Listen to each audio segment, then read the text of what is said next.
पद्मेश 24/7 के माध्यम से हम जिले भर की पल पल की ताज़ा तरीन खबरों का प्रसारण करते हैं और दूसरे दिन यूट्यूब के माध्यम से भी आपको खबरें दिखाई जाती है। लेकिन यूट्यूब में प्रतिदिन की पूरी खबरें नहीं होती बल्कि चुनिंदा खबरें ही दिखाई जाती है। अगर आप जिले भर की संपूर्ण ताज़ा तरीन खबरें देखना चाहते हैं तो जल्द ही अपना पद्मेश डिजिटल सेटअप बॉक्स लगवाएं। सेटअप बॉक्स लगवाने के लिए संपर्क करें 07632240222 या फिर 8319969927।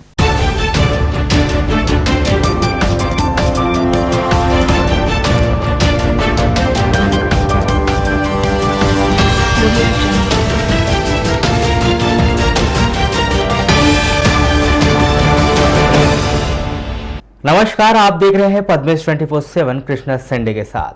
पद्मेश सिटी केबल के सभी दर्शकों को रोशनी के महापर्व दीपावली की हार्दिक शुभकामनाएं।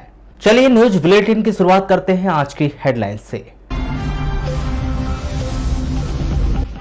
नगर पालिका चुनाव के लिए शुरू हुई तैयारियां, दिसंबर के दूसरे सप्ताह में हो सकता है तारीखों का ऐलान। शासन की लापरवाही, किसानों को नहीं मिला बाढ़ का मुआवजा और मंडी कर्मचारी को दीपावली से पहले नहीं मिला वेतन।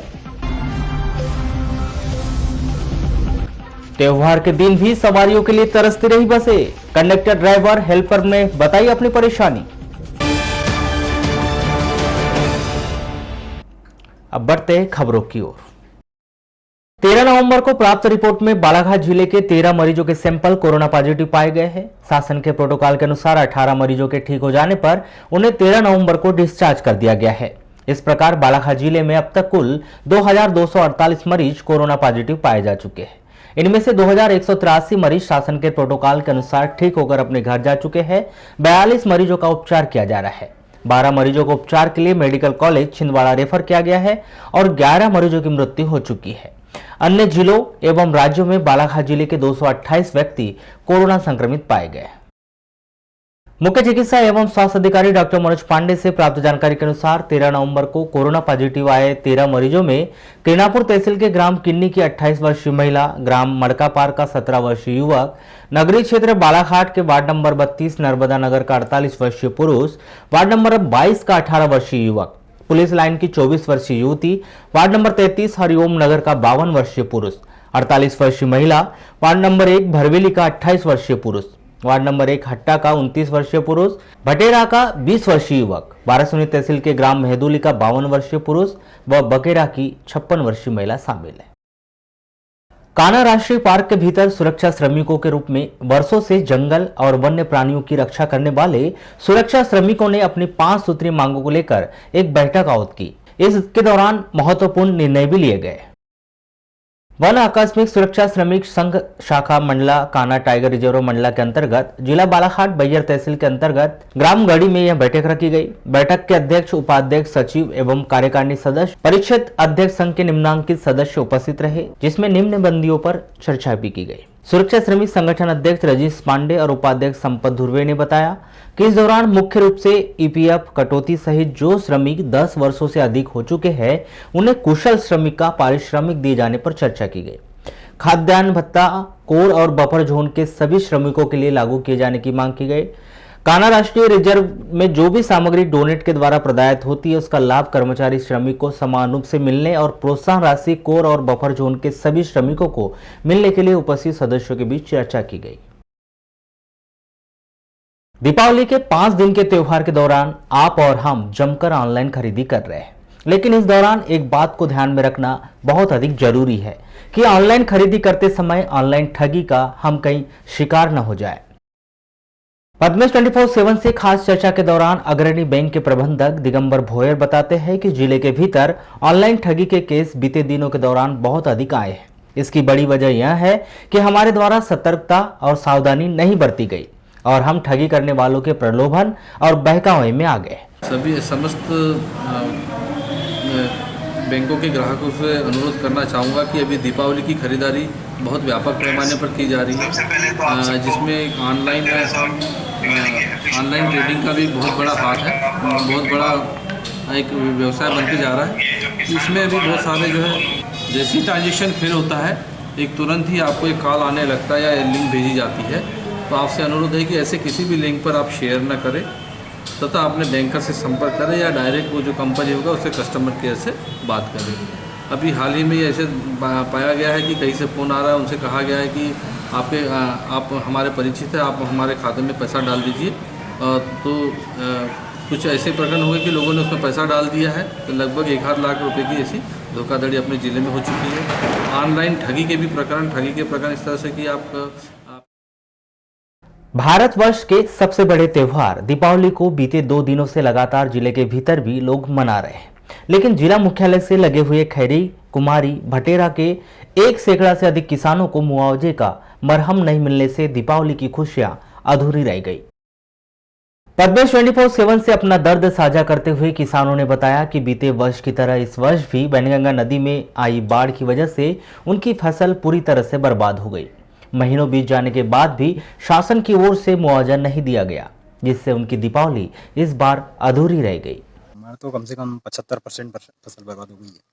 कितना नुकसान हुआ होगा फिर भी कम से कम 30-40 हज़ार रुपये का नुकसान हो गया हमारा। नहीं, खाने योग्य तो नहीं है, क्योंकि चावल क्या काले पड़ गए और वो सब पिसाई करना पड़ेगा जानवरों के लिए, क्योंकि उनको खिलाने के लिए पैरा है, बनाना पड़ेगा। और जो धान है उसमें जो कुछ छांटना पड़ेगा, अपने खाने योग्य लिए बनाना पड़ेगा। अच्छा, मुआवजा मिला कि नहीं मिला? नहीं, अभी कोई मुआवजा नहीं। सर्वे हो गया है? सर्वे हो गया। किसान तो लगभग 7500 के आसपास लगभग किसान प्रभावित हुए थे, जिसमें सर्वे हो चुका है, पर मुआवजा आज तक किसानों को भेंट नहीं हुआ है। अच्छा, क्यों नहीं मिल पाया मुआवजा, क्या लगता है आपको? ये तो सरकार की लापरवाही है। जो सरकार कोई भी इस पे कार्यक्रम जय जवान जय किसान का नारा देती है, किसान विरोधी सरकार मानी जाएगी, ऐसे नहीं। दीपावली जैसे नहीं रहेगी। जो किसान जो है खेती के निर्भर, दीपावली जो भी आने वाला त्यौहार है, जो है दीपावली से चालू हो जाता है किसानों के त्यौहार है। उसके बाद जिस तरीके से दीपावली में खुशियाँ बांटी जाती थी, वो नहीं रहेगी इस बार। कोरोना वायरस संक्रमण और लॉकडाउन की वजह से किसान अपनी मांग को रखने के लिए जिला मुख्यालय तक नहीं पहुंच पा रहे हैं।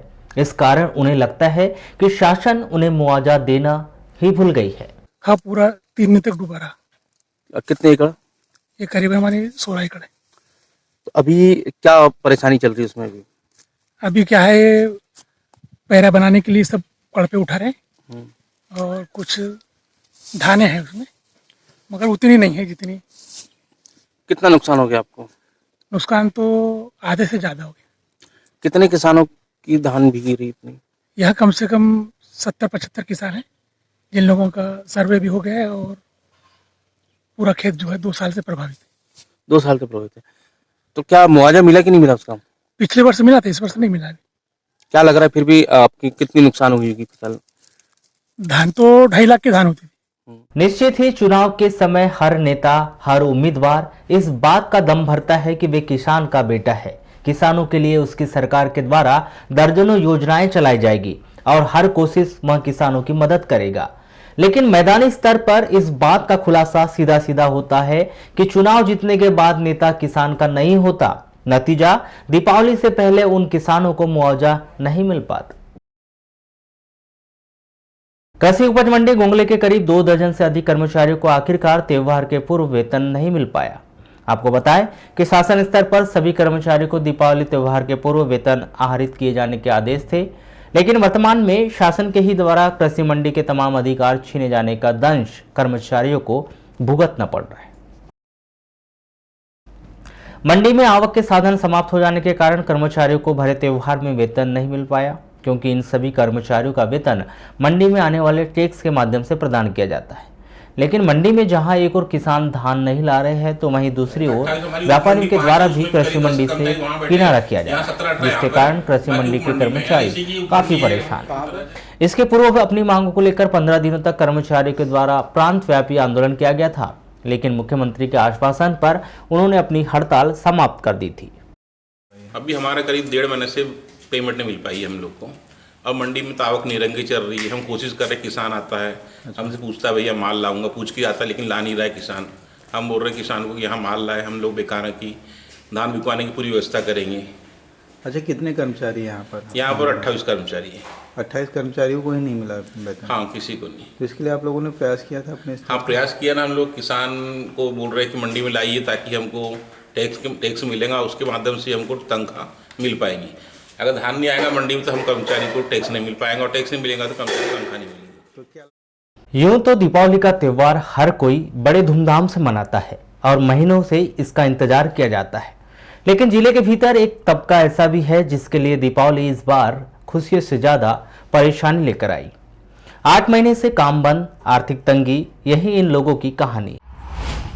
कोरोना काल में अनलॉक की प्रक्रिया के दौरान लगभग 8 महीने बाद सड़कों पर बसें तो दौड़ने लगी, लेकिन इन बसों के माध्यम से रोजी रोटी चलाने वाली बस एजेंट, ड्राइवर, कंडक्टर और क्लीनर की स्थिति अब भी जस की तस बनी हुई है। ऐसे में दीपावली जैसे त्योहार के दौरान भी उनके पास परिवार चलाने के लिए पैसे नहीं। चर्चा के दौरान इन लोगों ने बताया कि सबसे बड़ी परेशानी जिले के लोग कोरोना से बहुत अधिक डरे हुए हैं, इसलिए बसों की यात्रा नहीं कर रहे। त्योहार के दौरान भी बसों में यात्री नहीं है। कुछ नहीं है भैया, 1 बजे के बाद ये 3:10 पर गाड़ी निकलेंगी। हालत पूरी खराब है, गाड़ियों में सवारी तक नहीं है। जैसे लंबे समय से भी बसें बंद थी और आप लोग भी मतलब काम नहीं था, तो आज आपकी दीपावली की बात करें तो वो कैसी रहेगी? कुछ नहीं, सब ठंडा है भैया, कुछ भी कारोबार नहीं है। 8 महीने तो वैसे खाली बैठे रह गए, जैसे तैसे जीवन यापन करें।